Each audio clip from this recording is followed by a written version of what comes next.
up. The blitz flag is thrown. There's your first down and a lot more for Demaryius Thomas. Swing and a shot by Freeman. Deep into the night. Back-to-back homers for the Braves. Blake Griffin will turn. Shoot a three from the win. Found. They go. Pick up the big win. They go.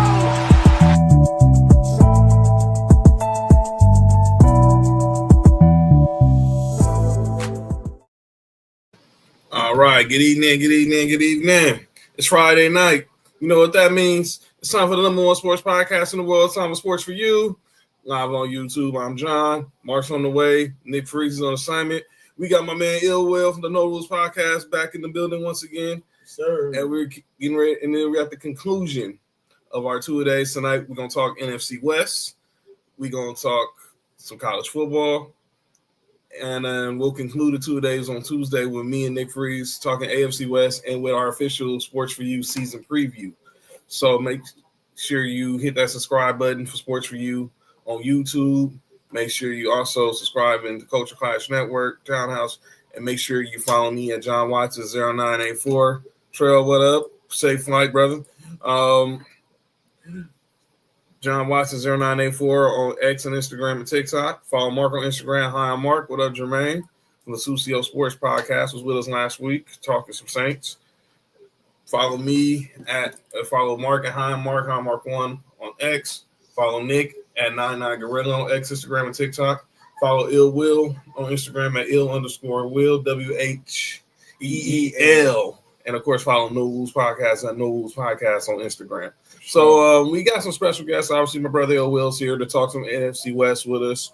But we got to talk about the big story in the world of football. So we're going to go live to the Lone Star State first. We have Sports4U family, Culture Clash family, the admin, our assistant admin. Admin assistant, okay. Because obviously you just added on to just do the add-on. So, of course, the Humble Roses podcast. And she obviously resides in the city of Dallas. And when the news broke yesterday about Micah Parsons, she hit me up because there's somebody that wanted to vent his frustration. So we have live coverage right now from Dallas. So Nessa, introduce who our guest is and tell us about him. Well, first off, as soon as the news broke, the black clouds came out and it started storming. It wasn't supposed to storm at all this weekend. Let's just put it like that. Mm-hmm. Dallas is literally crying. Secondly, we got a Dallas and Maverick fan coming up, and he's ready to vent about his frustrations. John, go ahead and pull up my friend, Jarrett. All right, Jarrett, welcome to the show. Hey, thanks for having me on. So why they gotta be black, man? What's that? Why they gotta be black clouds? Like, that's the vibe. So Jarrett, yeah, it's bad. So Jarrett, obviously you grew up. Did you grow up in Dallas? No, I actually grew up in West Texas. I've been in Dallas for about the last probably like 7 or 8 years. How long you been a Cowboys fan? As long as I know. All right. So let's just go unfortunately. All right, so just go ahead and we just want to get to the.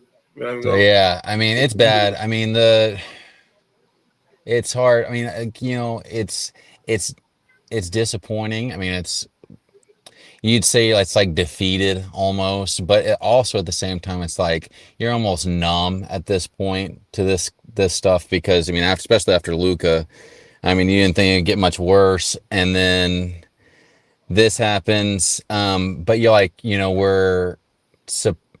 it's shocking, but oddly enough not surprising with how this front office has been doing things. I'm honestly glad that Micah got paid what he's worth and he got out of this circus of the front office that we have here. And that's how dark it is in Texas, in Dallas right now, Jermaine. Yeah. And the thing is we get to watch him come in on week 4 to AT&T and probably dog walk our offense and hope that he doesn't decapitate Dak 2 or 3 times Jared, just to prove a point. That game. I don't think that I can. I don't think that I have it in me. I mean, I barely have anything left after this Luka and the Micah thing. But the thing is, I mean, this deal could have been done back early summer. I mean, and then now you delay the whole thing. You could have gotten so much more from. We got 2 first rounders from the Packers, and those will not be early picks. They will be late picks in the first round because the Packers are actually good. And then we get Kenny Clark, a defensive tackle who had a down year last year and who's older. And then Jerry wants to come on a presser afterwards and say that these picks we might get from the Packers, they may be Pro Bowlers. Let's It's stop like right there. Let's stop Yeah. right there. So for this reset for everything, I haven't been under the rock the last 24 hours. Micah Parsons yesterday was traded to the Green Bay Packers from the Dallas Cowboys in a trade that the Cowboys received a first-round pick in 2026, a first-round in 2027, and defensive tackle Kenny Clark. Parsons also signed a 4-year, $188 million extension with the Packers with $120 million guarantees that could get up to $136 million in guarantees. As Jared is saying, this deal could have been done 6 months ago because you knew this is so resemblance of what happened with Khalil Mack with the Raiders. You knew he was entering that rookie option year. Instead of just paying him a year in advance or paying him right before to start training camp, you let it drag out, and that's why. And now here we are, and you end up getting pretty much a crappy deal for one of the best players in the NFL. So Jerry Jones did address the media yesterday after the Micah Parsons trade, and this is what he had to say. When I offered Micah the contract that I offered him back in April, he flew in from out of the country, wanted to come right in. I said, no, get you a night's sleep and come on in the next day. When I did that, we offered him a contract to come play for the Dallas Cowboys, and it was a good one, okay? Now, it was more guaranteed than what I've been reported that was here now. And again, nothing in the world am I criticizing Micah about at all. That was every bit his right.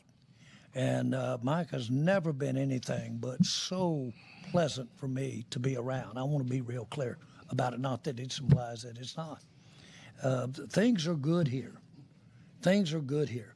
We have just decided that it was in the best interest of our team to take the consideration that we have. We appreciate his 4 years, but we can take that consideration and we can win in our minds more than had we gone the other route and signed him. That's not a negative on Micah. That's just unique to our circumstances. Were there any trade discussions prior to the draft regarding Micah?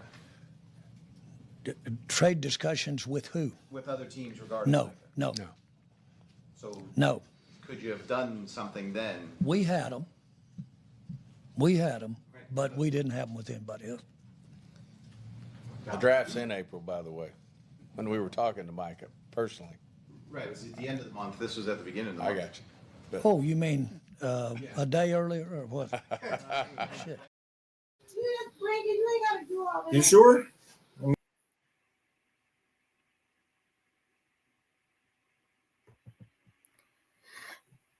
Why did he look like he had AI? Nice. Yeah, because he's 83 years old and he's gone senile. Clearly.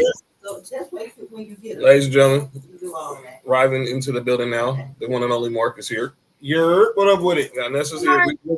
We have live coverage from the crash out of Dallas, Texas right now. We have live news with Nessa. of That's a course. nice shirt, Nessa. Yeah, it is a nice shirt. I'm still trying to figure out how that color even got out of the dungeon. You know what I'm saying? My Yeah, bad, John. My bad, John. I know you want to keep it but it's all good. But we got Jared here, who's a friend of Nessa, co-worker of Nessa's. He's a diehard Cowboys and Mavericks fan. What up? Wow. What up, Jared, man? And Sub obviously, 6 Hey, how's months it going? and obviously the darkness Yeah, is very rough. in the background. That's just the city of Dallas right now. It's literally storming. Yeah. I'm being so serious. Like this way. You can't tell. Yeah, so like I don't believe anything of that the stuff that coming out of Jerry's mouth in that presser. That's what makes it even worse is that they can sit there and act like they think they're doing the right thing, and it's not to win football games. That's the thing. Like they have no interest in winning, and that's. You say these picks can be Pro Bowlers that we're going to get from the Packers. You had a 4-time Pro Bowler, a 3-time All-Pro with Micah Parsons. You just had to pay him. And that was a second rounder that fell into your lap that's 26 years old. And then we turn around and get a 30-year-old guy, defensive tackle.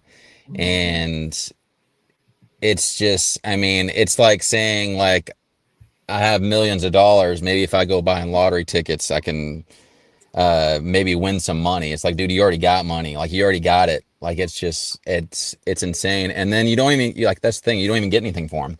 And so it makes me question, like, if I was one of the players on the Cowboys team well, even if I'm out there doing the best, I show my talent, I'm one of the best in the league, I still won't even be paid by this organization, like, so what's going to happen if Micah can't get paid after what he's been doing?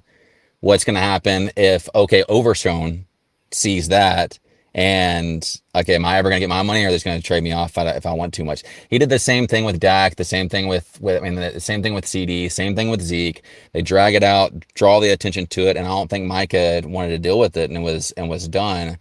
I don't think that they had any deal done.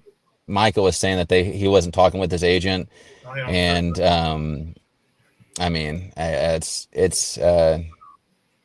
it's bad, but we're kind of getting used to it now.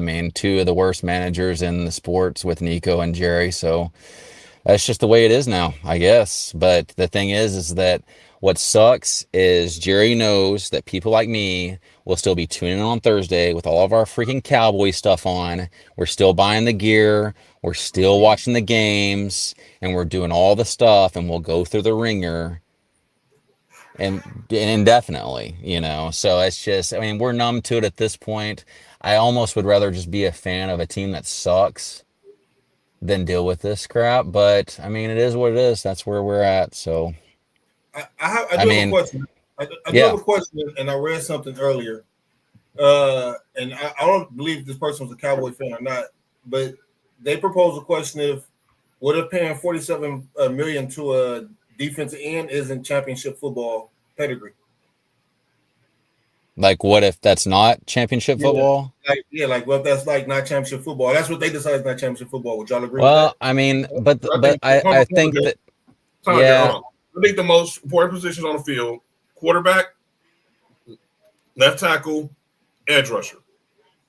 Yeah. If you got if you get two of those three, you should be you should be a consistent playoff team. You definitely got to have a quarterback. You got to have someone to protect them on that. Moss in the house. We definitely had to have someone to protect the blind side. And if you don't have two lockdown corners on the outside, you got to at least have two edge rushers who can get to the quarterback and cause chaos. What you think, Will? Yeah. I agree to a certain extent. I think it depends on the team and what they, what they're good at. When it comes to Micah, it's just like that dude is, arguably the best defender in the league. You know what I'm saying? Yeah, you don't trade that away. Yeah, you don't trade that away. And I'm a 49er fan, so I kind of don't have love for Dallas. But as a football fan, first, I'm like, I know his sting, man. Like, yeah, when you trade him into the NFC, and not only into the NFC, you trade him into a team that went to AT&T 2 years ago and beat us in our own building by multiple touchdowns and kicked us out of the playoffs. And the only thing is that I can say that the only way that Jerry can maybe try to do some sort of redemption for himself is this opened up $19 million in cap space. So that puts us at around $42 million total in cap that we have to spend. So he better make some moves. Because we have no secondary. We have a couple of people. We have the offense. I don't know about the coach. I guess I gotta have to give him a chance. But I mean, you're going to trade away a Hall of Fame edge rusher when he's right there and he wants to be there. I mean, I guess we'll see. I don't think that the picks are gonna. There's no way that 2 late first round picks are gonna end up being someone like Micah Parsons. I mean, that's like he's gonna end up he is arguably one of the best edge rushers in the game. So I hope that they do something with the cap space, or else it's gonna be just another long year. I mean, so. Hey, that's where I'm at. All right. So going to Green Bay crazy. I think outside of Dallas's division with the NFC East. Yeah. Mm-hmm. Outside of Eagles, that division rivalry gotta be the Packers. Gotta be like they rivals. You know what I'm saying? Like it's up. I feel like it's up there. Like with us and Dallas in the 90s. Mark, don't look at the TV. You know what I'm saying? Stuff like that. Like that's what's crazy. That was what was crazy. Yeah, they should have done something to Buffalo. Wait, they want to compare it. He wants to compare it to Herschel Walker, and it's like, dude. Okay, that's where we gotta stop. No, that's where we gotta stop. He wants to try to compare it to that trade. We don't have Jimmy Johnson as the coach, bro. I looked at that trade this morning. What was that trade? It was Herschel Walker. I think a couple of thirds and a 6 for a bunch of players that we wouldn't know. And all these picks that turned into Emmitt Smith, Darren Woodson, and Russell Merrill. This is not the Herschel Walker trade, Jerry. How would you say that? It's not the same thing. And then he wants to say, well, when Emmitt Smith went to the Cardinals, we had no problems with that. Emmitt was in his 30s. Micah Parsons is 26 in his prime. Come on, man.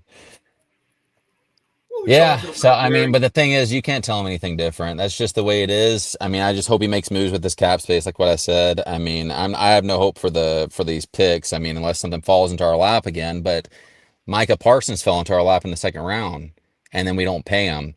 So I don't know. I question what it will put into the minds of that locker room. I mean, we'll see. But one of the first things he said in that presser was, we got to stop the run. And it's like, okay, so you're going to say you want to stop the run, but like you're going to trade away one of the best edge rushers in the game. I just don't understand it. That's not the problem there. Big so, I was like, your hand is raised. Stop the run? Yeah, I did see that too. Stop the run. Yeah. That's what he said. With Kenny Clark. Stop the run. You can say that if you're going Kenny to Clark. Jones. Kenny Clark had 1 sack last year. And he played every game. He had 1 sack. Now you care about the run?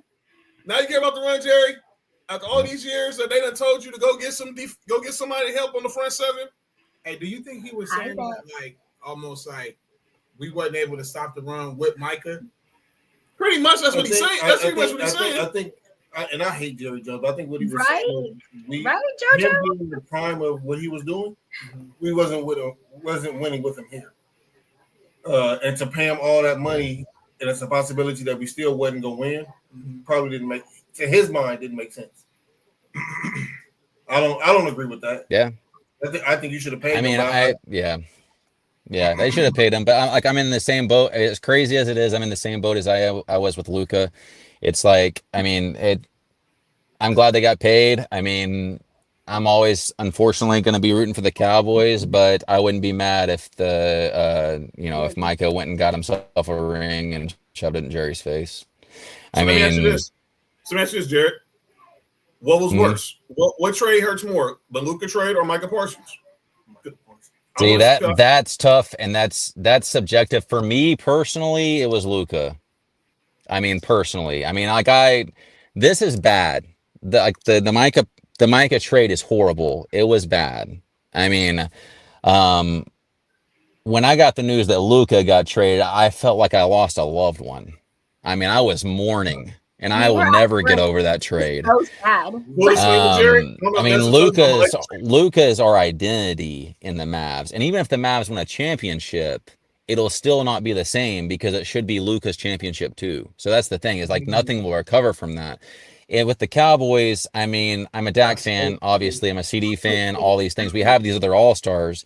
Luka was it for us. I mean, we have Kyrie, all those things. I mean, we got, thank goodness, supposedly we randomly got the first pick with the lottery. But so I mean, that's nice. We needed some sort of hope, but I mean, it's just getting to where you just stare at the screen blankly and you just take it. We're so used to it at this point with all our sports teams. And we'll see how it goes on Thursday when we go into Philly. I'm interested to see how Jerry stops the run with Saquon on Thursday night with pulling his Hall of Fame edge rusher out of the game, and sending him to Green Bay. All right. So let's talk about the Luka part of this. So me personally, now I asked you for a Dallas fan, so I'm gonna ask the panel, what was the work? Now we see what Jerry's talking about from a fan perspective. From us I'm gonna recuse myself to go last because obviously I actually benefited from one of these trades. Nessa, I'll start with you. What trade was worse, Micah or Luka? Well, that day that Micah, no. The day that Luka got traded, I was coming back from Indy, and they were literally playing Babyface and taking his picture off in the airport, and everyone was like mourning, like if someone died. Okay. Yo, you good? What Babyface? What baby? Do you remember what song I don't remember what song it was, but I know it was Babyface because I was like, what the hell is going on? And everyone's just surrounding the picture, taking pictures, recording, like if it was a vigil. Oh, shut up, fat. Mark, what was worse, Luka or Micah? I'm gonna say Micah, man. That's just tough right there. Maybe it's just football. Football is just that much more important to me. But that Micah Parsons trade, a trade like that can really alter the franchise, man. Yeah, it can for sure. And what the Mavericks still have. If Curry don't get hurt, we don't know how good that Mavericks team could have possibly been. Dog, the identity of one of the best player on your team is getting traded from a football team, dog. That's tough, man. And it's not just the best player; he was a locker room favorite too. Yeah. See now, what about Will? Oh yeah, that's right. I wonder if that Babyface song was where was it? Where will you go? But we know it wasn't. This is for the cool. If you play it, I'll probably remember because I know it was Babyface. I just don't remember which actual song it was. As soon as I get home. It definitely wasn't soon as I get home. That wasn't that one. I'll buy your clothes. Hey, I feel like I'll cook you dinner too. Like that's honestly, what I feel like I think the Micah trade was worse. Yeah. I mean, because like I said earlier, man, like you talking about a dude. I mean, at any given year, you can win Defensive Player of the Year. They've been in the top like 5 voting for like the past 4 or 5 years, right? I'm saying some people have him as and I don't argue. Some people has him as the best, the defender in the league. Yeah. So Yeah, four Pro Bowls, 3-time All-Pro. Yeah.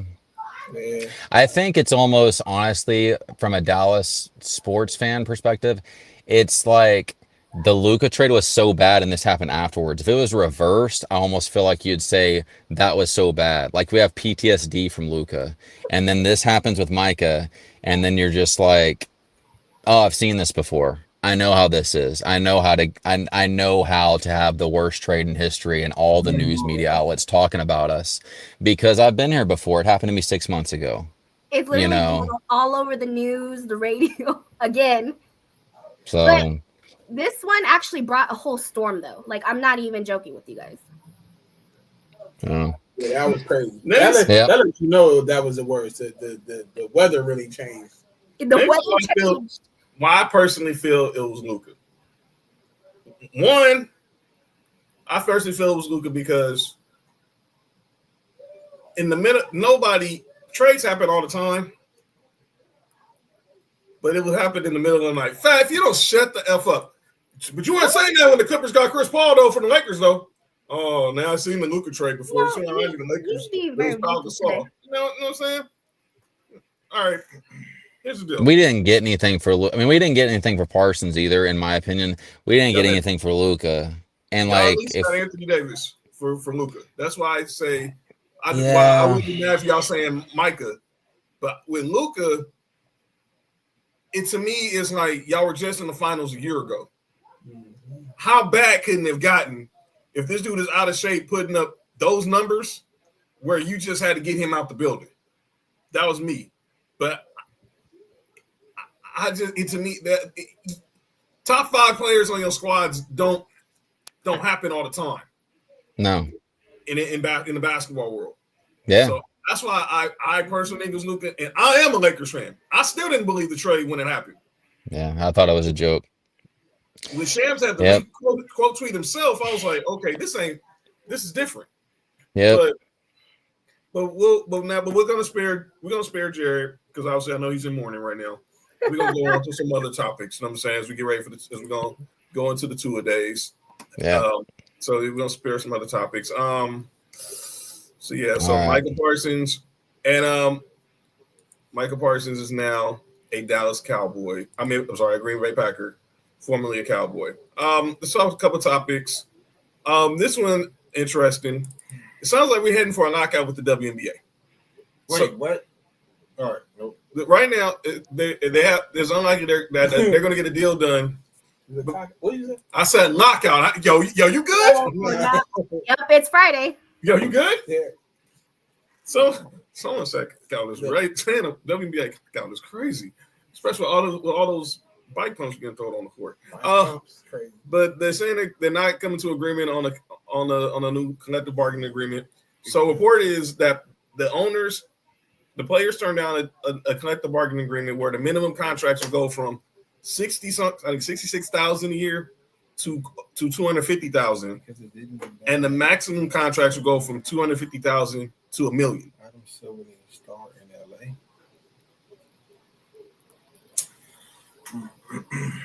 All right. Okay. Fine. All right. So Jared had to go. Okay. So Jared's going. Yeah. He's gonna go back in hiding. All right. So if you want, you can go back. I am. You can go backstage. Okay. I'll put you backstage. Because the Lakers are stars, bigger brand. The Clippers with all stars. Yeah, but I'm gonna leave that there. All right. So So now are we heading towards a knockout? I mean, the players got to have them make sure they don't throw dildos on the court no more. Oh, you said something? Nelson? I did. You were saying something? Because I actually have an opinion about this, but go ahead and finish. Okay. So here's my question is, obviously, you think, obviously, the whole Kane McCord phenomenon this year with Paige, this year with Paige, eventually with Juju, you were thinking the money is starting to roll in. But it seems like there's still some disagreement with the players and the owners. I even saw Sabali who was complaining about them playing back-to-backs or playing back-to-backs or something like that. I'm like, y'all weren't complaining about this when y'all were struggling for money, but now the money's rolling in. Now y'all want to be on load management. It's like what T. Lou was saying on Club Shay Shay. He was like, we used to have to – players would be kicking and screaming if they couldn't play. Now they cry when they have to play. Mm-hmm. What's your thoughts, Mark? And we'll go to Mark, Will, then we'll go to Nessa. This is about to sound bad. I don't think this is the time they should be going on strike right now. It really isn't. This is the beginning of the uprise for the WNBA. This is where it's taking off from. You know what I'm saying? Like all the players that came before this, they ran so these players now can walk and walk comfortably. Right now, they should continue this momentum of building up the WNBA, of getting the fans involved before, you know what I'm saying, and not taking a strike. That to me, that's kind of moving backwards. What you think, Will? I agree. Same. No strike, man. WNBA. Get your ass out there and hoop. No, point blank. Like, to be blunt. Seriously, you guys are complaining about you want equal pay us now, and then you're about to do a strike. For what? Yeah. I think they had an degree gets Tick saying lockout means no one gets paid, so WNBA will be in the positive for the first time ever. Wow. Look, basically saying because they've been in the red for the last 30 years. You got to put product out in order to get what they're asking for. They're not putting product out. Shaq been saying it. Yeah, Shaq been saying it. Shaq has been. Unless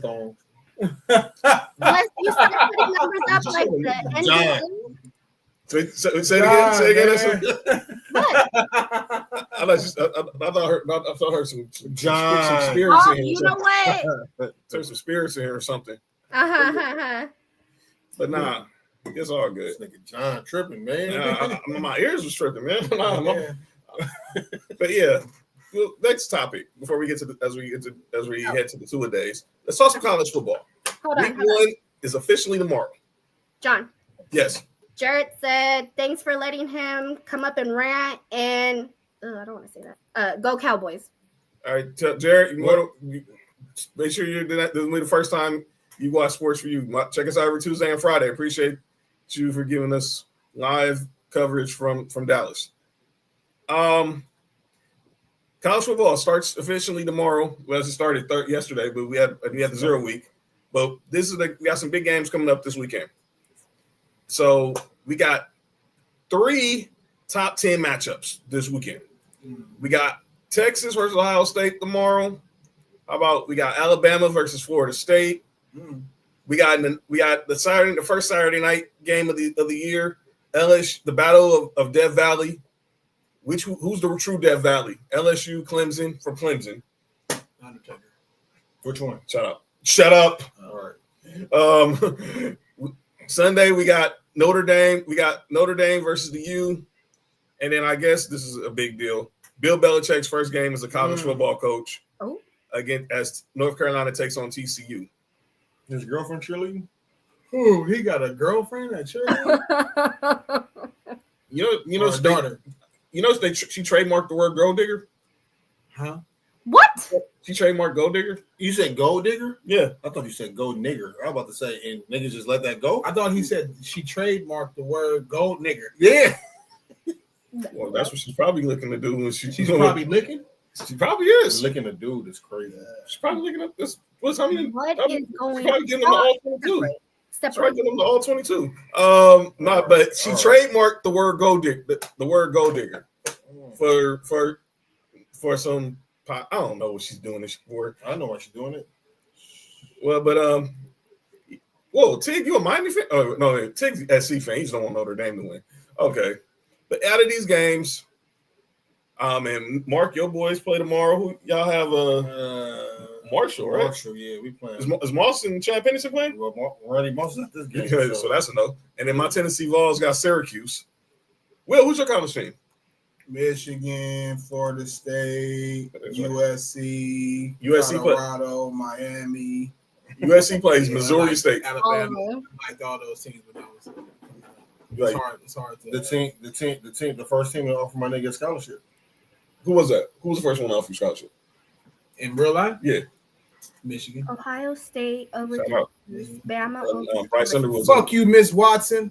Oh, my fault. My last name is Jones. You did. Well, I was talking about Miss Watson that fucked up my Michigan. Never mind. I'm sorry, Mom. Oh my Health for Living teacher in '98. LSU over Clemson, Notre Dame over Miami. Your mom laugh is so funny. I love it. All right. Hey, let's talk about some of these marquee games. Obviously, let's talk about the Ohio State-Texas game. What up, Chris? Wait, you related to Ms. Watson? Heck no. I heard her now because you hate her. If she wasn't from Memphis, then she damn sure wasn't part of the Watson clan. All right. She's from the clan though. Okay. Then she's definitely okay. Then she's definitely not related. Is a white person named Watson? Yeah. What is going on over there?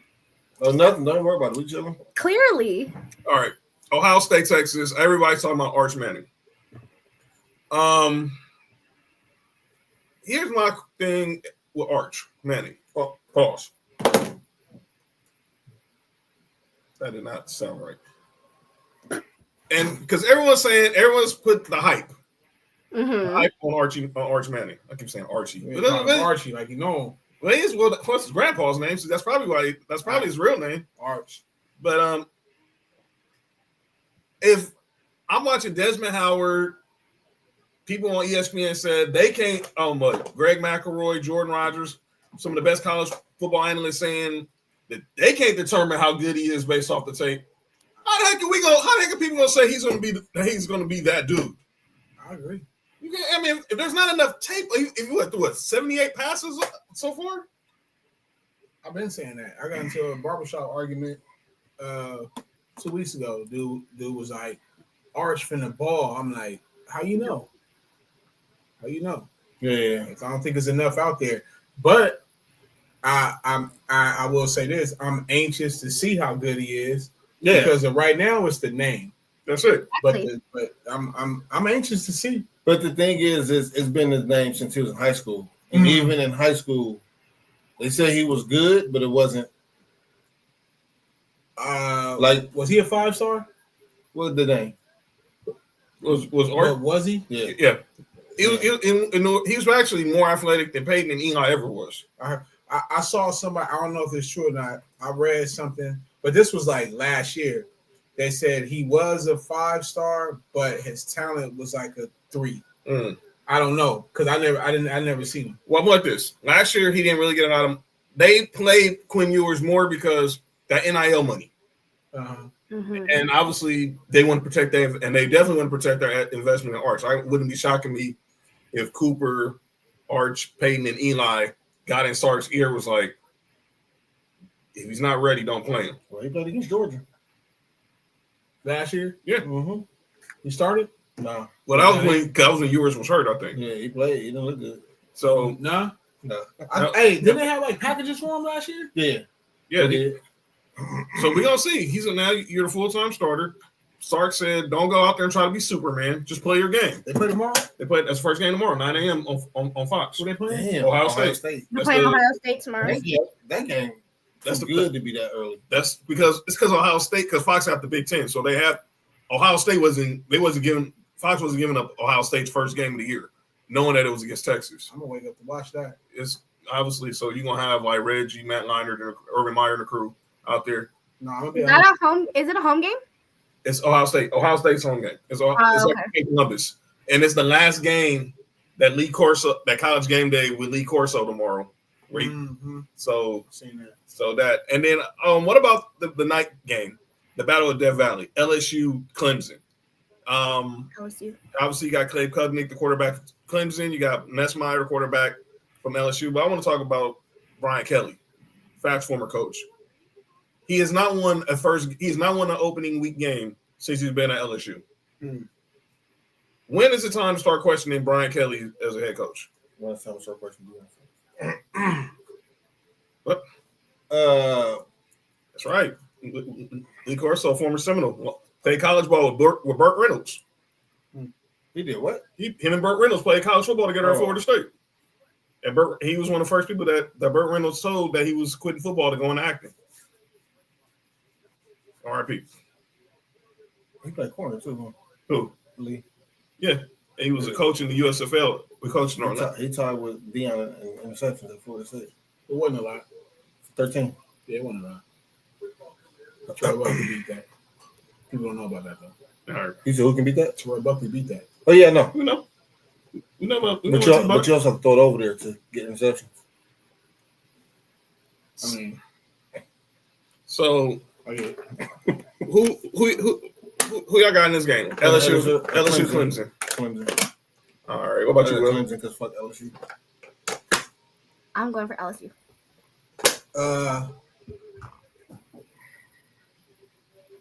I'll roll with Clemson. All right. And then the Sunday game, Notre Dame versus the U.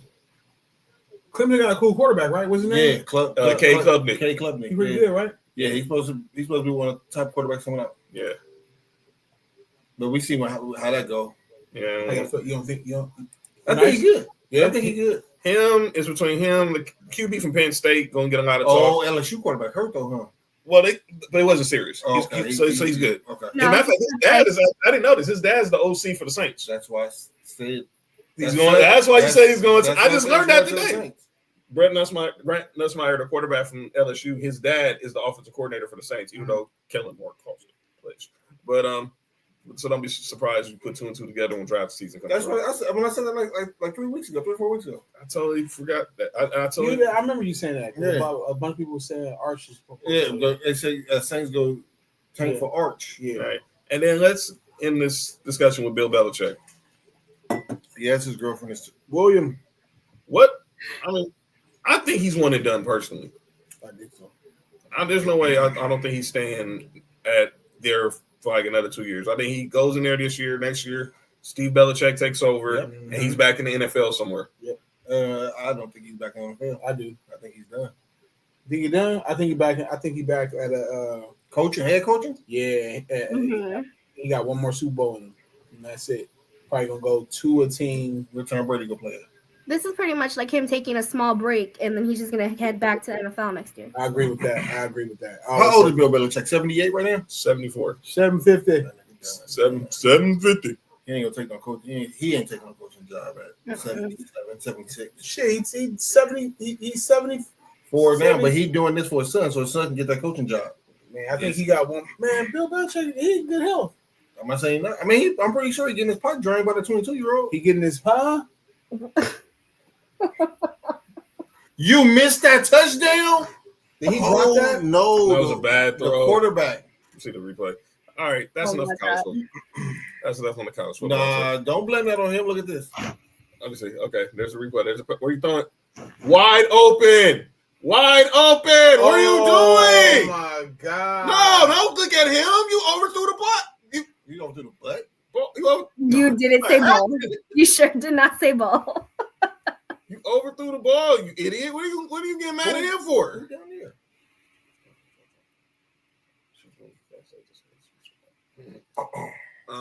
Mark, mind your business. All right. Sometimes it's best to mind your business. So. John, that was your birthday? No, I don't know who. That's why I was like, who's your birthday? Was John's birthday? No, my birthday is a whole nother. Oh no, we got something planned for John's birthday. All right. There you go. There we go. All right, so let's go ahead and talk some NFC. Let's go ahead and talk some NFC West we got our boy Ill Will in the building. Top 49er fan, you heard? So Will, you know what I'm saying? We're gonna talk about every team. Fuck all the on the field stuff. We're gonna talk about every team in the division. We see about them jerseys, dog. Oh yeah, how about that? Both of y'all teams are got some new gear for rival season. Those jerseys and the helmets are fire. As soon as they become available and they're authentic and I can customize it, I'm getting it. You know what? Well, I am not a Niners fan, but I would just buy one just to buy for the hell of it. It's hard. I told Mark that too. The Bills one is hard. I ain't even a Bills fan. That Bills one I'm not buying that. Yeah, we wouldn't know. We know you got bad taste when it comes to football. No, don't do that. What's don't do that. Dolphins? The Dolphins? The Dolphins. Dolphins. You say? Hey, and it's so funny is I don't even hate the Dolphins like that. My uncle a Dolphin fan. So yeah, so let's talk some NFC West. We are now 5 nights away from the kickoff of the NFL season. And let's go ahead and talk NFL as you know. Damn, they still Somebody pick up the phone. Oh, speaking of drafts, I have some draft stuff I want to discuss too. No diggity, Who's no. drafted? But no, but yeah, so we're gonna get to the college stuff, but we got the odds for who's gonna win the Natty and who's gonna win the Heisman. Let's start off with the Heisman. That seems a little interesting right there. All right, y'all. I gotta go. All right, that's it. Be safe. Bye. Have fun. See you tomorrow. All right. Peace. Okay. Let's go ahead right here.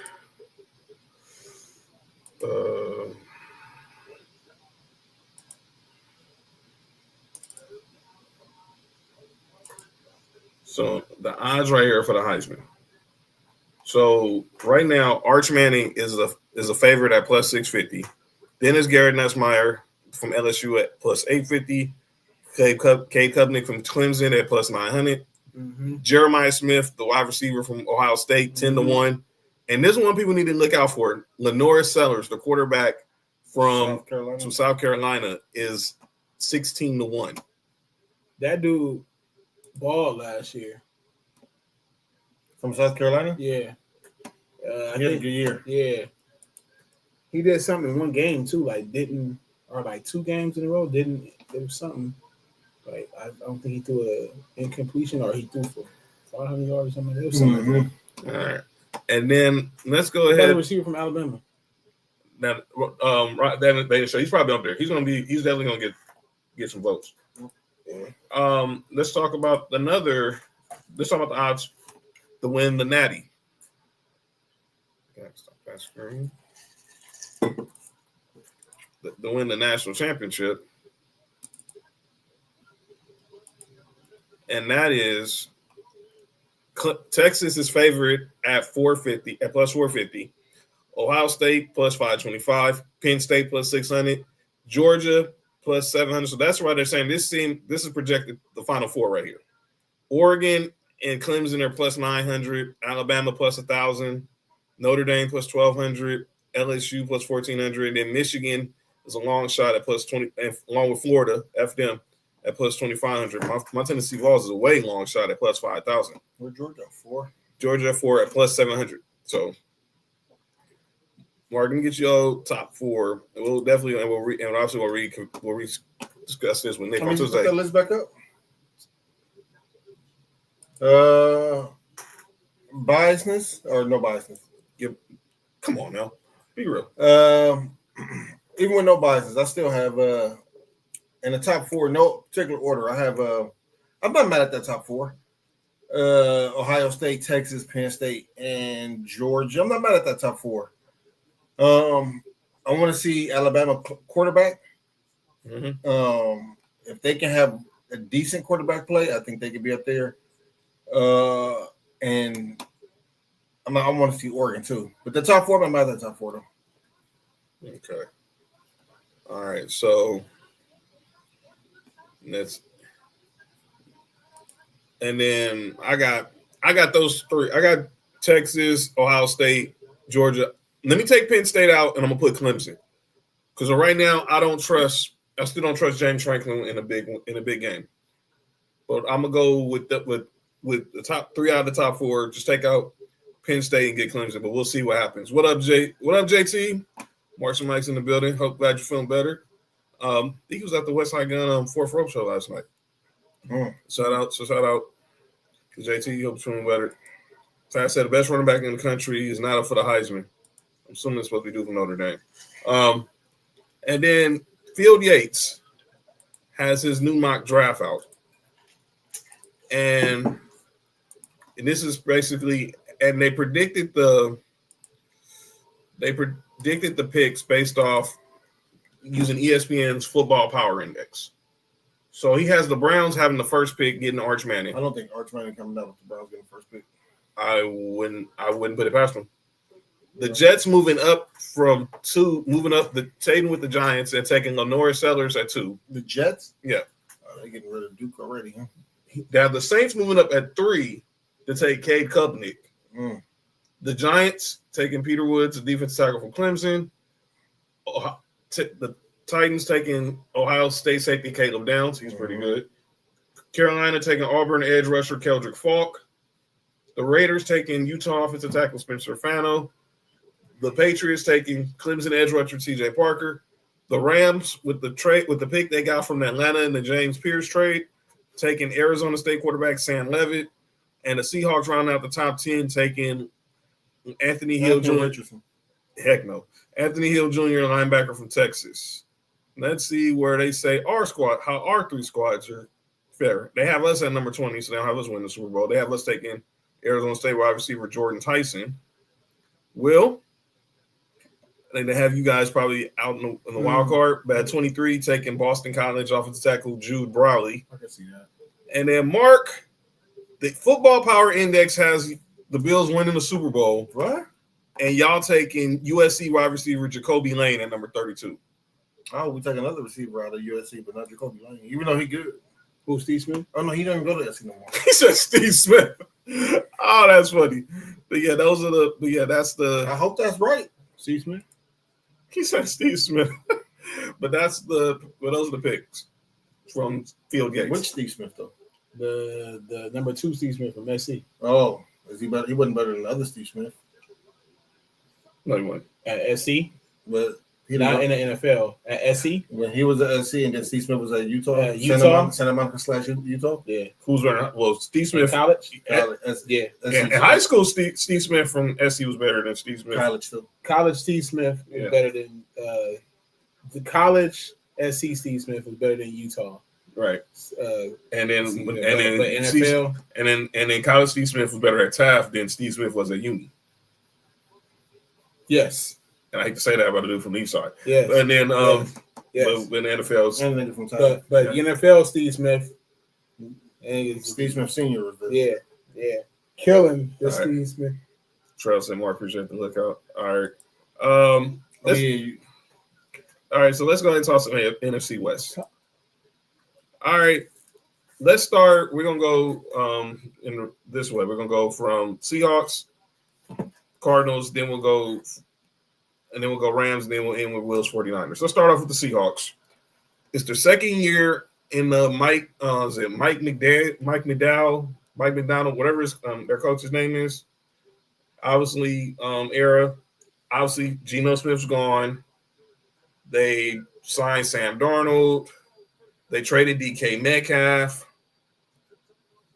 Will, obviously, what are your thoughts on the Seahawks going into this season in year 2 with this coach, and now going with a new quarterback and obviously now Smith and Jigba is probably their number 1 now that both Tyler Lockett and DK Metcalf are gone. No, they'll be in the playoff again. Yeah, it's 15 teams in the playoff. Hopefully, you're top 15.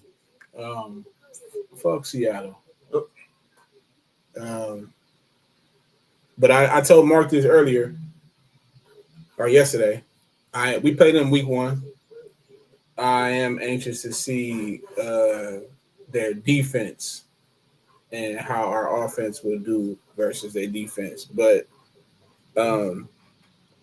honestly, man, I heard a lot of people talking about the NFC West, like Seattle, Niners, Rams can be like playoff contenders. I kind of feel like Seattle with no DK. I don't know, man. I try not to hate, but I'm still not, and I don't think I'll ever be sold on Sam Darnold, man. Yeah. Sam Darnold is Sam Darnold. So I feel like with everything being new there, no wideouts like that, at least that we know of, Seattle, I don't think they're doing too much.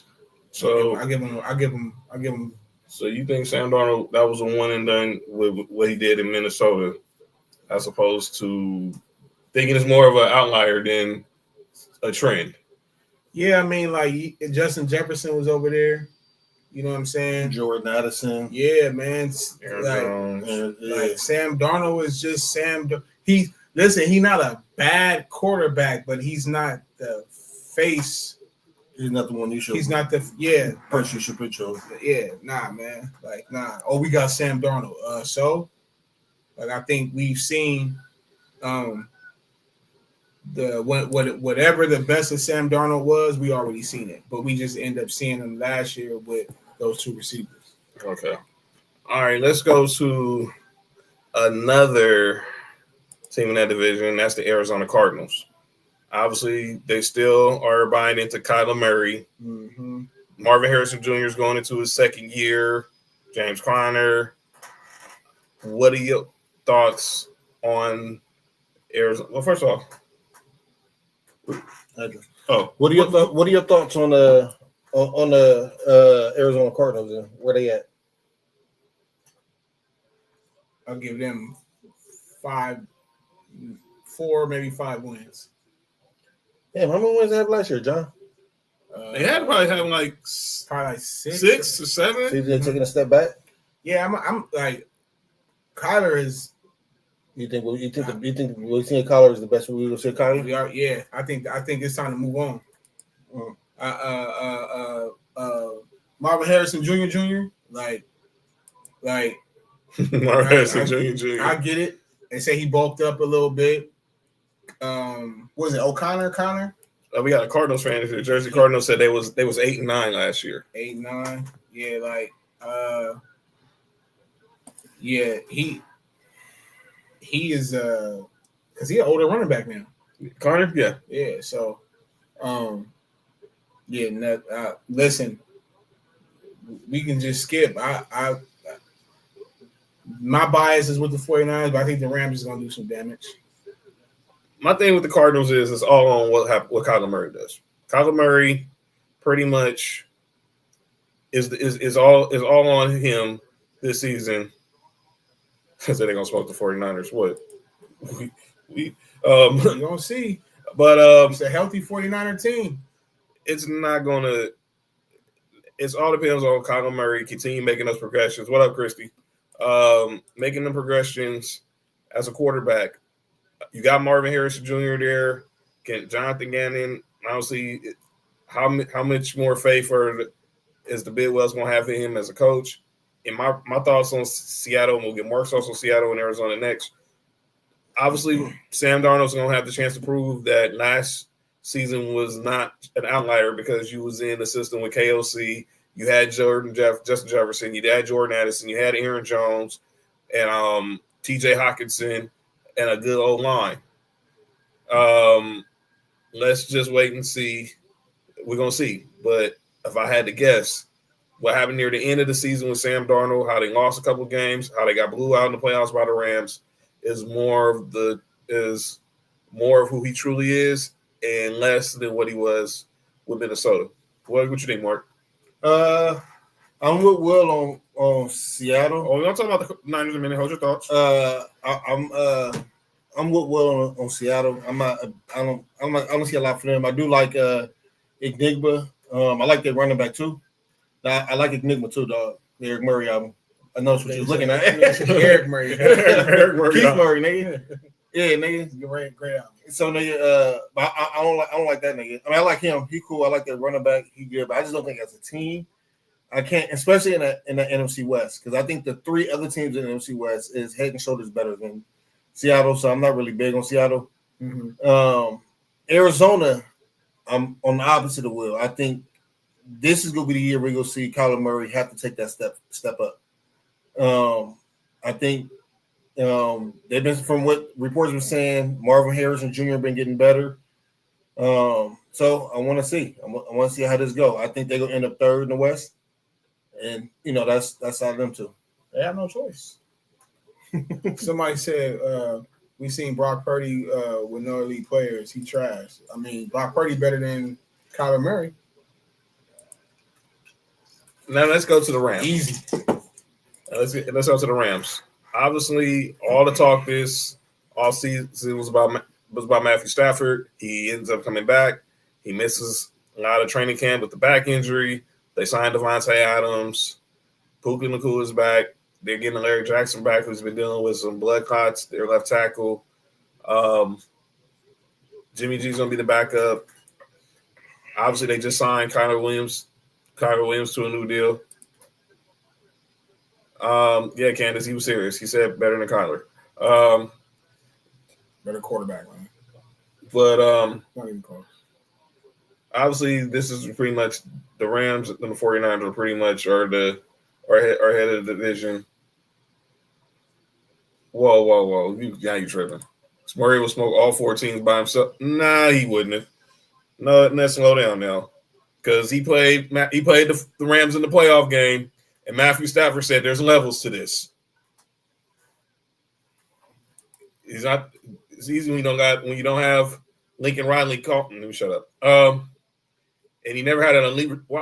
He had DeAndre Hopkins. Come on, man. I don't even get into those arguments. No. Okay, you're right. Who don't got elite? Who don't got? Come on, man. The team is the team. The team is your team. Like it's what it is. Like so, Kyler Murray supposed to be elite, right? He was number 1 pick. Yeah. So it's like all that.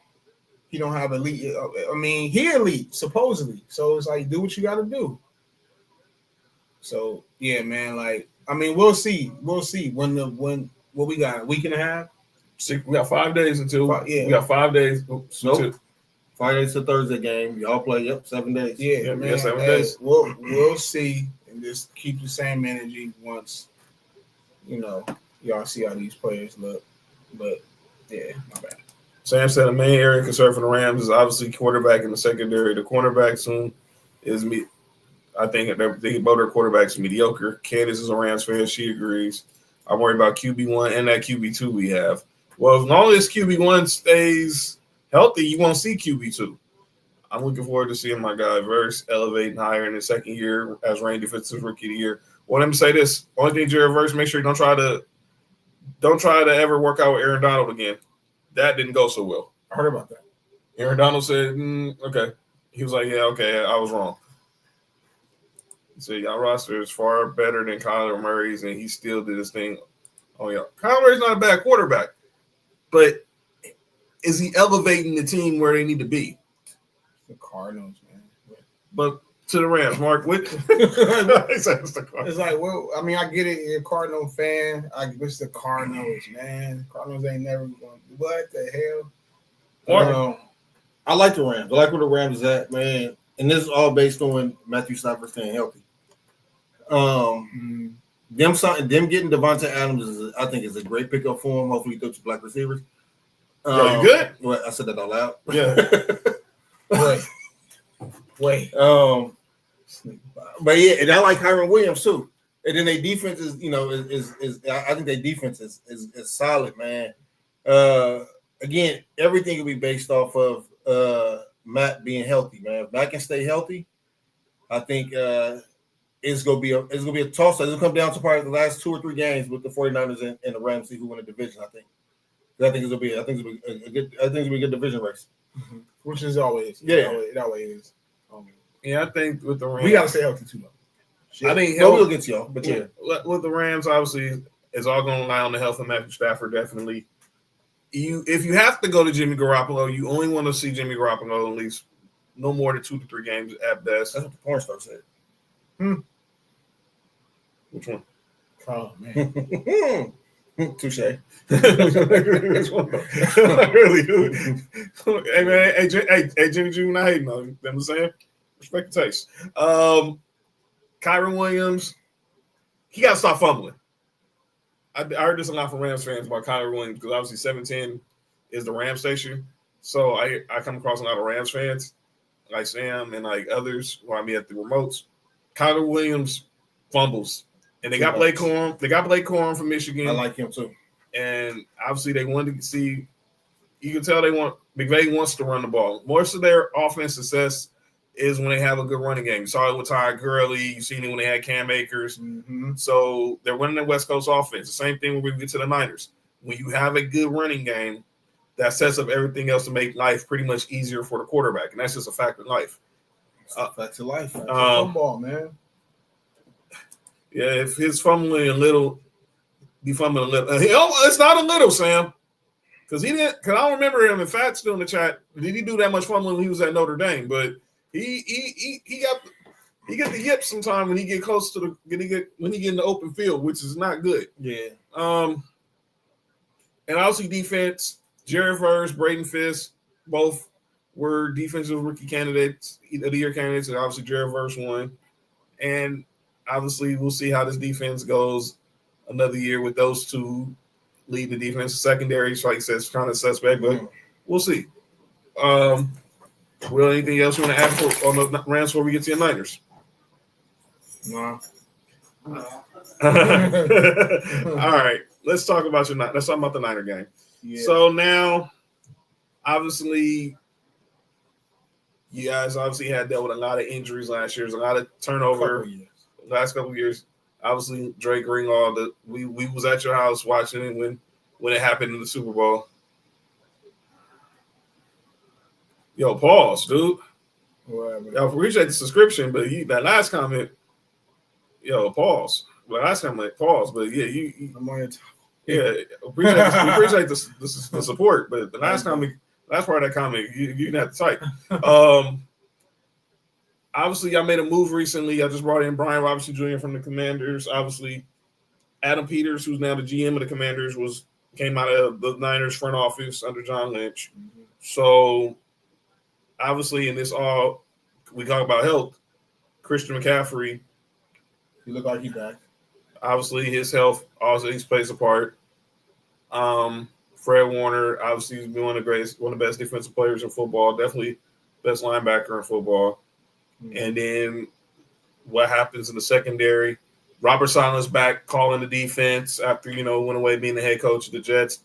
But he's back at calling y'all defense. And obviously, some coaches, to me, I say this, there's some guys who are great coordinators who don't make great coaches. Saleh he's an X factor. Players respond. Any players coach. I was telling Mark that the other day, like I'm looking at what he's doing on our defense. Our secondary and backers it's we got bigger on the D line. It seems like from the backers to the secondary, he has them more athletic. Each player seem like they can play in multiple positions. So he bringing something new to the table. Like D Winters is looking good. He's a dude that can be a backer and a strong safety. Mustafa, another guy that can almost be a backer, but he plays strong safety. You know how physical Demo is. Renardo Green, second year in, he's covered. That's a corner who can play free safety, but he's a tackler. So I mean, at the end of the day, our thing, period, like I always been saying, is just health. It's not the talent, it's not the coaches. Well, I think our defensive coordinator since Robert left. It's been, but at the end of the day, health, man. Health for us. That's been our kryptonite. Health. On both sides of the ball. How long? This is what now, I think this will be 8th year for the Shanahan, John Lynch era. Mm-hmm. Obviously, they're tied together, so no matter where they go, no matter what happens, they're always going to be considered, they're going to be connected. So if they decide to clean house, one doesn't go without the other. When is the time, when have you started questioning if Kyle Shanahan might not be the guy to lead this franchise? Me personally, I never questioned it. I always thought Kyle was a great coach. Like, football is football. Any given Sunday, it can happen. So I don't let that, or I don't follow the whole, when he was in Atlanta, he gave up a such and such league. You guys was up 10 points against the Chiefs. He did that. Like, it's coaching. I played for teams where I had good coaches, bad coaches. We won, we didn't win. That's just a part of the game. It ain't no coach out there that I think as a true football fan, I would even want, So Kyle's youth, players respond to him. He responds to the players. I've always said he's like because I like Harbaugh, Jim Harbaugh. Mm-hmm. He's like a mini Jim Harbaugh, player coach, but he's more like a mad scientist when it comes to the offense. That's the difference between them two. But I love player coaches. I like John. Like I said, I don't think it's been them at all. It's what I've been saying. Just been health with us. Why is it? And I'll go to Mark in a second. What do you think has been the factor in the of having so many injuries over the Shanahan-Lynch era? Because obviously you guys play, even from Harbaugh, the Niners have always played a smash mouth style. Why do you think you guys have so many key players who either get hit on the PUP list or get put on IR during the season? I think it's just the bad luck, really, because it's just, it's football. If you play football, the injuries come with it. Players actually play hurt and injured damn near 90% of the time. So I think it's just a luck thing with us, man. Like, I for years, I've heard people say, oh, no, it's y'all strength and conditioning coach and all that. Like, nah. And, like, these players, I'm not shitting on them, but it just kind of seemed like these players now a little bit more, I don't even want to say a little bit more fragile, but I think Mark talked about this sometimes too. Like, it all tie into whatever you're doing. I think sometimes they can overdo it with the wear and tear. So like that's why you got certain players or that hit you with, yo, let's not have a preseason, or if we gonna have preseason, let's have 2 games. You know what I'm saying? The practicing, these cats is, at that level, they going hard, like, at practice. Like the niggas that's trying to make the practice squad is trying to, they flying, man, trying to make plays. So I think with us is just the luck, man. The luck of the draw. It just, Brock got hurt, then he come back. Oh, no. I mean, even before Brock, like when we drafted Trey Lance, what was it, the second game? Mm-hmm. Second game, broke his ankle. You know what I'm saying? Had to go back to Jimmy. Like it's just for us, it just been happening, you know what I'm saying, by, I would just say, bad luck. I don't believe in the whole, like, he ran CMC to the ground, this, that. Like, man, that shit come with football. Other teams be like that, too. Other teams be having injuries. It's just with us, it'd be like that one year when we had, I think it was like 88 million players. All on the injury reserve. Yeah, all on injury reserve. Like, shit like that be crazy. Trey Lance didn't get a fair shot, though. Let me say this, because me and Will have had this discussion many times with his dad. Yeah. My thing with Trey Lance was this. Yeah, he got hurt. But after you got hurt, you got healthy. And I know people say, if they're not seeing it in practice, you're not gonna see them on the field. And that's what me and Will had this huge debate with Pops about recently. Like when Brock, right after Brock's rookie year, eventually y'all end up going to the Super Bowl. Yeah. Because obviously y'all lost in the AFC NFC Championship with the craziest circumstance to have all 3 of your quarterbacks get hurt, which is crazy. What up, Paco? Trey had a fair chance, man. That dude was his second year, he was the starter. Right. He had from being our number 1 pick, playing behind Jimmy 1 year. Then the next year, he was a starter. The team was his. He got hurt. That's football. They were watching, like John was saying, we drafted Brock that same year. So they saw what Brock have been doing. And unfortunately, man, Brock is I think the difference between Brock and Trey was the time on the field and experience. That's what I'm Brock going to say. played till he was a senior. I don't think I'm not going to say Trey didn't have a fair shot. I think the expectations was too high put on Trey. I don't know if that was because y'all traded up and moved and to get him, or I don't know what it was, but I think that him not having that much experience coming in, he needed time to develop. That's why we seeing what he is now. We seeing where he's at now. If he was that when he was that starter with the 49ers, you might have seen a different outcome. Right. Here's my thing with that. When people say he needed more time, my thing is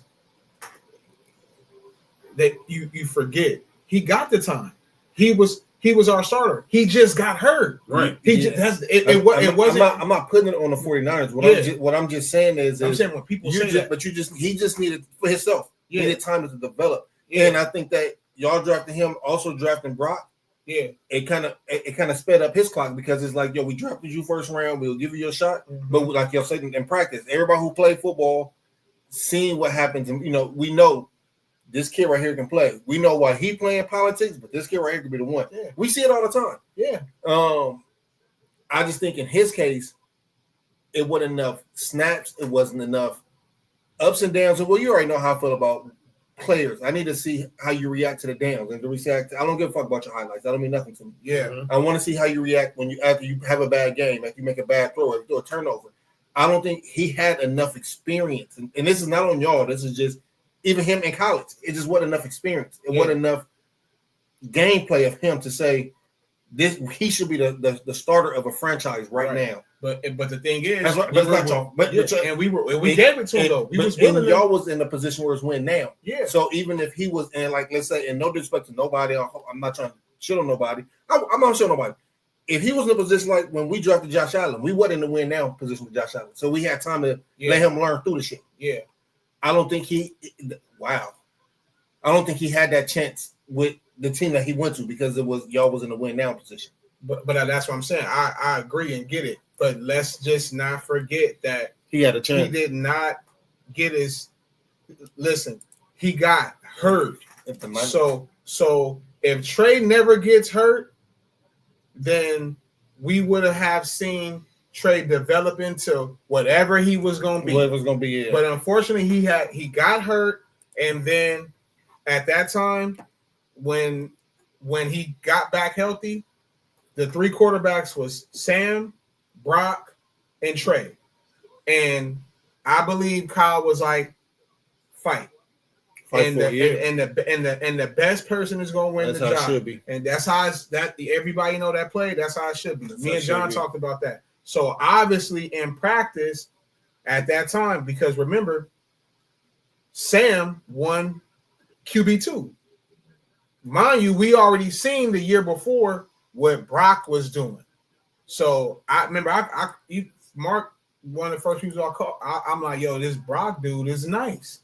Remind me of Drew Brees. So that's why he caught it. No, dropped it. So that's why I said I don't get into the whole like what we had or whatever. When Brock stepped on the field, Brock was showing that he can play, and it may be because, like you said, maybe because of the experience and all that. But I'm going back to Trey. We gave Trey the key. We gave Trey the key, man. He just got hurt. That's it. It wasn't no. Hey man, you know what? He played this game and did bad, or through this many years. He said no. He got hurt, and then you gotta remember, he got hurt in week 2. So we got to move. You have to move. At that time when he got hurt in week 2, we only had Jimmy G, which at that time we was about to kick him out the door. So that was sour for him to come back. And then we had Brock. And then Jimmy got hurt again. Then Brock came in. And we like, oh shit. So it's almost like I call it like, remember on Any Given Sunday, like Willie Beeman. Like Brock was like Willie Beeman to me. It was like he was that third guy, fourth guy, got in and was like, okay, let me play. Yeah, let's see. Do my shit. But let's not forget that, like I always say, Trey didn't get his shit snatched, man. Not until that summer that me and John was talking about. Right. That summer, that next year, because now it was like, okay, we got 3 quarterbacks, Trey, Brock, and Sam. And obviously he lost. Listen, he lost to Sam. He lost to Sam because Brock had already proven that he could be number one. Right. He lost the number 2 spot to Sam. That's it. And we were saying, like, look, when Brock got in there, and he did what you're supposed to do when you get an opportunity. Yeah. He didn't give them another chance to make a decision on if there's another quarterback. Yep. And that's exactly what happened when they got the training camp the following year. Yep. He made sure, and I hear what you're saying, that they loaded up as soon as they had Brock. No, they was already loaded. It was already loaded. They had Christian McCaffrey. They got Christian McCaffrey the same year that Brock got the same year when Brock got the starting job. Mm-hmm. Then the following year, Christian McCaffrey got Offensive Player of the Year, and they went to the Super Bowl. Mm-hmm. They still had George Kittle. They still had Debo. They still had Brandon Ayuk, Juwan Jennings. They still had a loaded offense. Still had the same offense. Still had the same offense. Yeah. And Trey did not progress in practice. He had only like, we talked about Anthony Richardson. I think Trey only had like 28 career starts at North Dakota State. He didn't have the experience. Yeah. And they, like Will said, they let him sit out a year, but they gave him some packages when Jimmy G was there to let him get his feet wet. Yep. And they was gonna give him the keys. Yeah. Brock just in there, and it was the same with bad luck.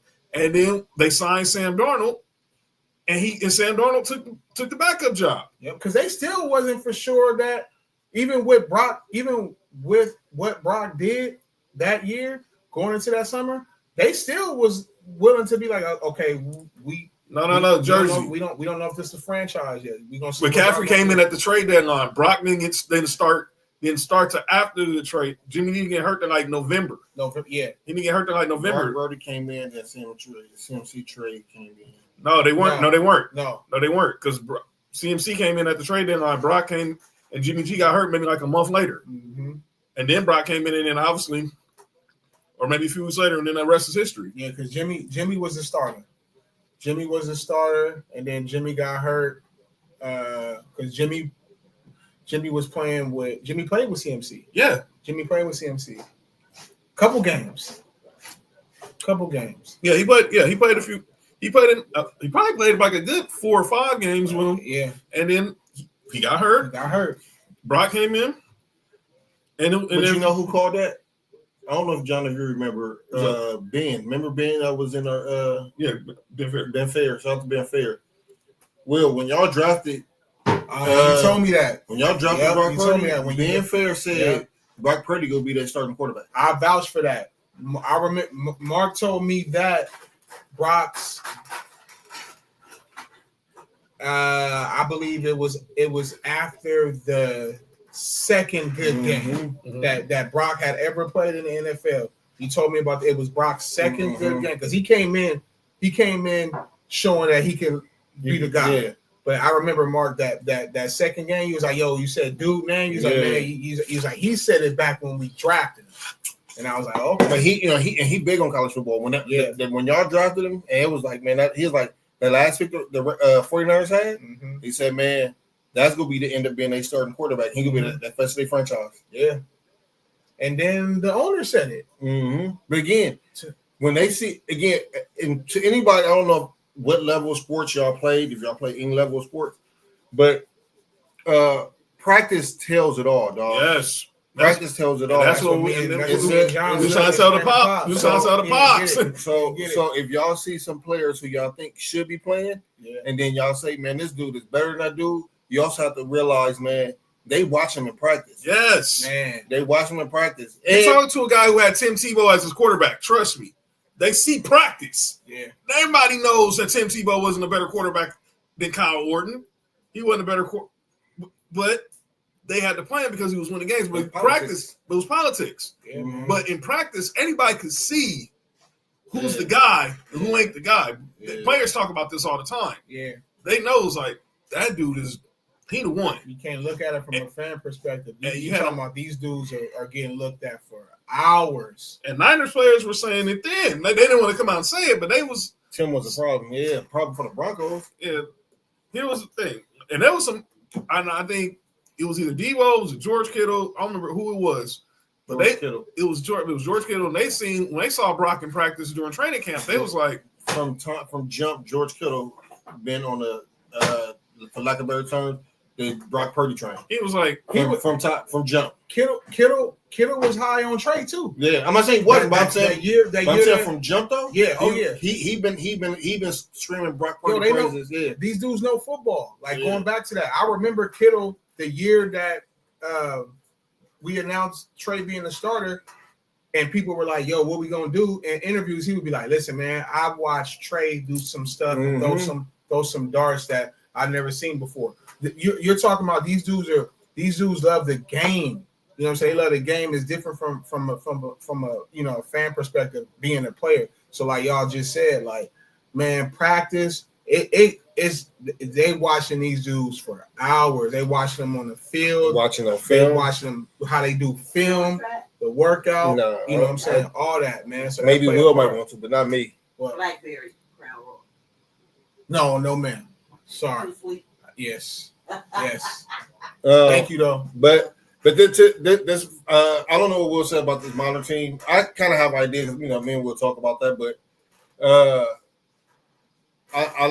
I'm always big on the 49ers defense. And they got old boy back, Robert Saleh back. Mm-hmm. I hated him when he was with the Jets, but I like him now he's with the 49ers. And and when he was the 49ers defense coordinator at first, dog, that's when the 49ers defense was like, again, flying around. Best defense, one of the best, if not the best defense, one of the best defenses in football. So I think you'll see some of that come back. My only question for the 49ers is that receiving core. Is who gonna step up, who gonna be that? Because Brandon Ayuk is gonna be out, right? To week 6. Yeah, he's on the pup list. Unfortunately. We still don't know if Pearsall is Jenkins is going. Pearsall, he's healthy, right? Yeah. So and I'm a fan of him. I want to see what he do, but to me, that's the only question I would have. And then how the offensive line is going to look. You know what I'm saying? But to me, it's just the receiving core. But I also believe that you still have the dynamic of McCaffrey and the newly acquired Brian Robinson. Man. And number from Isaac. We still got Isaac. Yeah. I think that the running game can set up the passing game, and I think that that can help out with the receiver or the lack of receivers that the 49ers might be at right now. Yeah. But I think at the end of the year, we go start seeing a couple of these players, whether it's Juan Jennings. We already know he had a breakout, pretty good breakout year. But I think that you go start seeing players like that step up. You might see Pearsall have 1,000. Juan Jennings might have close to 1,000. I think you're gonna see a lot of yards like that. So that's the interesting part. But like I said, man, this division is gonna be the 49ers and the Rams to fight for if everybody stay healthy, which that don't happen. So all right, so final words to Will, and then we're gonna get the call on names. We're gonna get up out of here. Will, give the final words to your Niners. You get to do right in the camera and give the Niners some words to get ready for week 1. What is your message? Stay healthy. Stay healthy, man. That's it. Like I said earlier, I'm not worried about the talent. I'm not worried about the coaches. Stay healthy. Execute those packages that I think sometimes put us in situations where we get hurt because a package may not get executed, so we got to go X, Y, Z. You know what I'm saying? Or they overdo it and somebody get hurt. So yeah, man, stay healthy. That's it, man. I trust everything else. I trust Kyle. I trust who we got at receiver as far as packages and how we gonna play. I love the pickup of Brian Robinson. So I told Mark earlier or the other day about the defense. What I see Salah doing, I think that's gonna be, he the X factor. So I ain't worried about nothing else. Just that health, man. That's it. All right. Yeah. All right, ladies and gentlemen, it's time for the final segment of the show. It's time for a segment where it's often imitated, it's never duplicated. Some people say stuff in the sports world, and you get called out for, and this is that we do it. Ladies and gentlemen, it's time for calling out names. So my call out names is one person. We got the U.S. Open going on right now in tennis. You said tennis? Tennis. Shout out to the tennis. Oh. That was Tuesday. Tuesday? No, I think the other day. Every Taco titties is crazy. Yo, putting the titty in the taco. Whoa, shit. It's not bad. All right, so like I said, U.S. Open's going on some tennis, and Taylor Thompson and Jelena, I don't know how to pronounce this girl. Octopus. Alspacino, whatever her name is. What did you say? You said Absolute Sneaky Pussy? Is that what you just said? Ataska Pinko. Yeah, Ataska Pinko. Yeah, whatever. Sorry about that, man. Slava Medvedenko's sister. You niggas is rapping up here, man. Both of y'all sound like Bone Thugs and Harmony. It's gonna miss everybody. So she lost to Taylor Thompson in the. Oh man, my nigga out of pocket, man. All right, so she lost to Taylor Thompson in a round in the U.S. Open. So then it got a little bit classless. She told Taylor Thompson, "I have no class, I have no education, and see what happens when we get outside the U.S." That clearly was dumb. Oh, you about to play her clip because she said something dumb too. You about to play with her what? Who, Taylor Thompson? Mm-hmm. I didn't see her. What did she say? Oh, when she said, I beat her in Canada, that's outside the U.S. I beat her in New York, that's outside the U.S. She didn't say that, please. Please tell me she didn't say that. I'm going to see if I can find it. Oh my God. If you find it, text it to me. I'll download it right now. But let me be clear. That was just look, take the L, take the L. Whoa, you know what I'm talking about? Take the L, take the L. Pretty much. Two L's, no cut. Yeah. You lost. But we ain't got to be talking about people who ain't uneducated and all that other crap. You know, the stuff Mark just said to me is pretty wild. If she said that, that's just stupid. But that's one person I have for calling out names.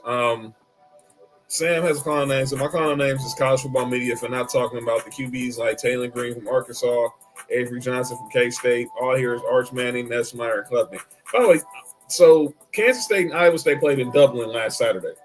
Iowa State won. Avery Johnson's father got in a fight with his brother, his other son, post-game. I watched that game too, but that game went bad. I think they called it Farmageddon. Whoa. So they were brothers fighting? A father was fighting his son. Because his other son lost. Shit. I've seen it all. All right, Mark. You might call on names? Fuck, I should wrote it down too. It was some going along with this media stuff. Man, these sports media people, man, y'all got too much beef with each other, man. Y'all either need to fight or fuck, get over it, man. Huh? Right, damn. Every time I look on Instagram, somebody beefing with each other. Ryan Clark and Marcellus Wiley. You want them to? Yo, pause. By the way, Ryan Clark said Aaron Rodgers walked past him when he was at Steelers training camp. So, what does that mean? I guess he's saying like Aaron Rodgers. Aaron Rodgers. I heard you were saying don't try to be acting we cool now just because we both play for the No, we don't both play for the Steelers. I don't need to speak to you. Get the hell out of my way. That's true. Well, speaking of media, did you see the news about Gil and Skip? They got a show coming out, right? Oh, it's gonna be Arena in Gridiron Arena. It's Skip, it's Gilbert, Aqib Talib, and I think somebody else. Yeah, I saw that. But yeah, that's gonna be interesting. Will, anybody in the sports world you want to call out, bro? Nah, ain't nobody I'm mad at. All right, cool. Nobody I'm mad at. Let me bring this person up since he's backstage. Yo, Nessa. Anybody you want to call out?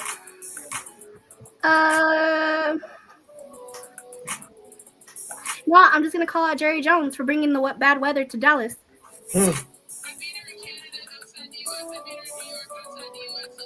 Oh. That has to be dumb as shit. Please tell me this ain't high, dog. Do you have anybody to call out? Look who's in the building. Sure. You know what I'm talking about? Trell's in the building. Made it fly from Texas. Made it flight to Texas. Trell, what up with it? What up with it? Appreciate the Look at her shirt. What up, G? Who? What up, Will? My nigga. Who shirt? Nessa, where your shirt at? It's in my closet. Oh, never mind. Then that's all right. I'm sorry, man. Oh, I have my super shirt out right now. Oh no, I was telling you got the no rule shirt. Oh, hold on, let me grab it. Hey, yo. Okay, that's what you Arena Skip. Basehead.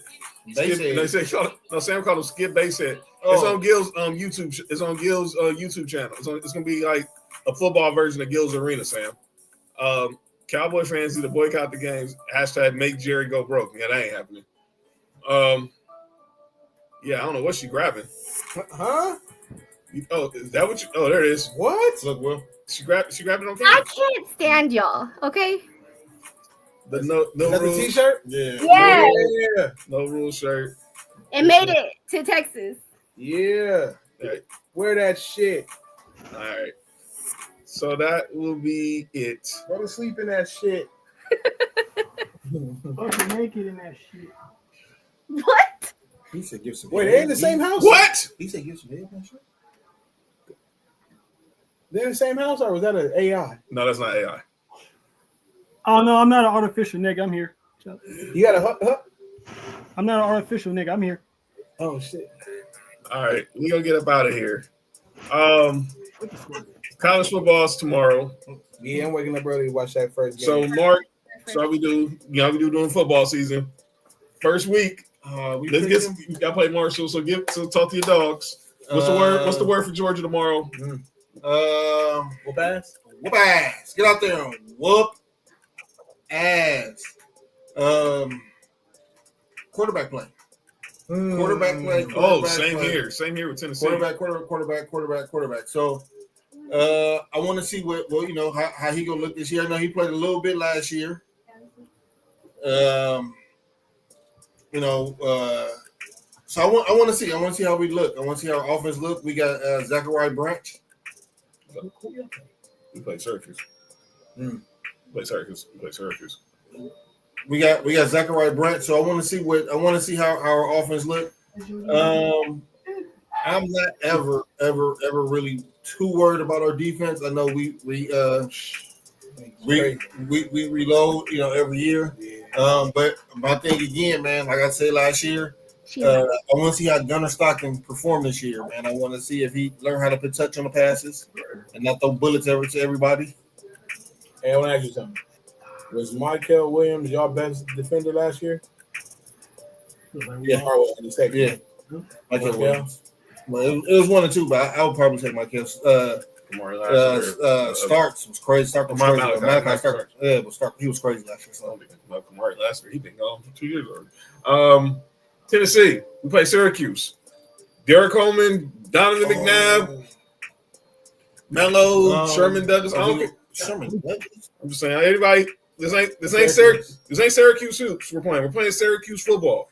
Outside of Donovan McNabb, go out there. Judgy McDurphy go come out there and kill y'all. Go out there and do not get upset week 1. Do not get upset week 1. Let's go ahead and get this dub because we know we got this guy squad in a couple of weeks. Just get wins in the bank now as we get ready. Jim Brown ain't walking through that door either, Sam. So let's get the dub. Yeah, but he played at Syracuse. Really?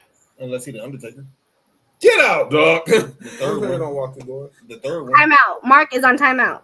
Again, dude. You gotta stop at the Nigga, y'all gotta act like all right. You need a timeout chair. Wait, yo, what happened with Undertaker? They think it's only one of them. No, it was 2. It's not no 3, 4, 5 like this dude. But anyway, only one real Undertaker, man. Yeah, and there was an imposter too. Yeah, that imposter don't count. Yeah, you do. Then I got the shirt. No, that imposter don't count. Yes, it do. It was part of the storyline, so you gotta count. He lost. The real Undertaker beat the fake one at SummerSlam. I got the shirt. I'm just saying that imposter don't count as an Undertaker. Off yourself is crazy. Yo, you good? Wait, what? Is that what you just said he did? Mark, what's wrong with you? Mark. Hey, wasn't the imposter Undertaker Did she tell you to get one of her? Jean-Claude Van Damme, bro. No, Kane was actually a Oscar Diesel. Foster Diesel. That's what. But he was original Isaac Yankem, right? Yes. Yeah. Yes. Yo, chill. Wait, what? Yankem. Who was that? Imposter? No, Jonathan. I don't know if I got the dude's name, but he was with Ted DiBiase found. But he never was. He had never become another wrestler character. Not that I. No. Very.